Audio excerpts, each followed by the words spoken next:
Welcome to Edits in Minutes. Today, I'll show you how to create cool effect in Adobe Premiere Pro. Let's dive in. First, import your footage into your timeline.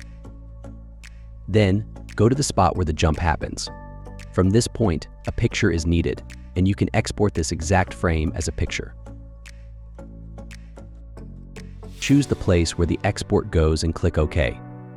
Then, find the picture and add it to your timeline to this exact spot where the timeline is.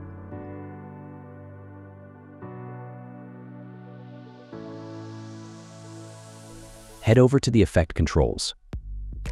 Under Opacity, click the Pen tool and draw a mask of the object you want to jump over.